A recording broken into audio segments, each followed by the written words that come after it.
Christmas to you all.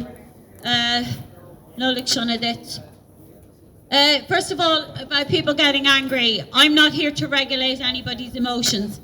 We're adults. We don't need to regulate our emotions. That's not what I do. I'm not here to tell you what to do or what to feel. I'm going to tell you how I feel. That's all. I'm going to speak for myself today. And firstly, I do not recognise the doll, so therefore, please excuse me when I look this way. I do not recognise the criminal. I don't buy into criminal organisations, so therefore I do not recognise the doll. Good woman. As people know, with many volunteers this week, we handed in letters to the headquarters of the HSE. The week before, we handed in letters to Stephen Donnelly, and we had the wonderful Dr. Anne McCluskey and many more people speaking. So while the Ukrainian people and many other people are going home to their homeland for Christmas, there's empty chairs and empty beds and empty rooms where Granny and Auntie and sister and brother should be, but and children waiting for Santa Claus, and Santa Claus won't be calling to that house. And why will Santa Claus not be coming to that house? Because they're dead from the bioweapon trial gene therapy. That's why. And there's a lull and a hush over those houses, and their hearts are broken. And while they go off to their own homelands, and good on them, I don't blame them. This is who I blame behind me, and get behind me, Satan. This is who I blame.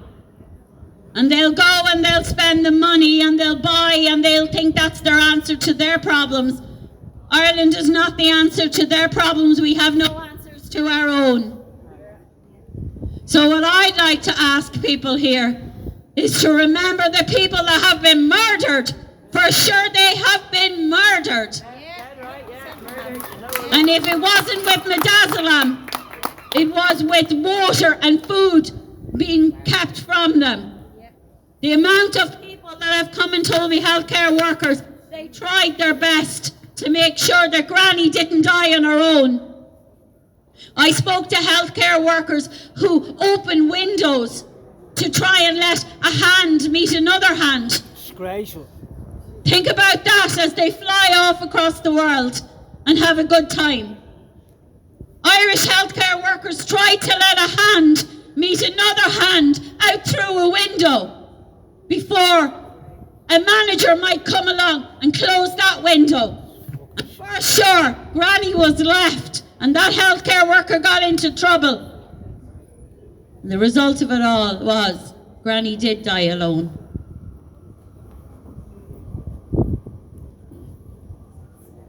And who's responsible? Not the illegal, unvetted, undocumented people that are coming into the country. They didn't push the bioweapon. These pushed the bioweapon. That's who pushed the bioweapon. And the Garda, Síochána, many of them coerced. Many were coerced into taking it. And I have no answer for them. They're now on their own. Because they haven't united against this culture of murder and murdering the innocent. They too now are on their own. So what I would say, the country is fragmented. There are many people that were afraid to come today, and the reason being because nobody wants to say it out, and as you know, I always say it out. Fear. The fear-mongering that's going on the different sites and this, that and the other. The splintering just has to stop.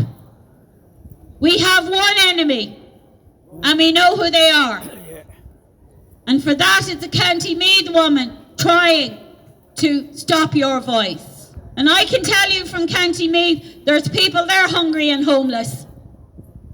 There's food banks they're trying to close down and intimidate the workers because they're far right.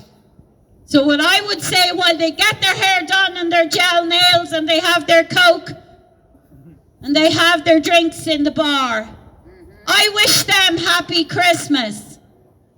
Because the truth's gonna catch up with them someday! You won't get away with it! You will not get away with it! You'll never silence the Irish people! Never!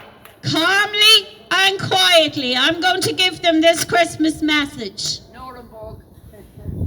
Their time is yet to come. God bless you all. If you've lost somebody this year, our hearts are with you. And God bless you all.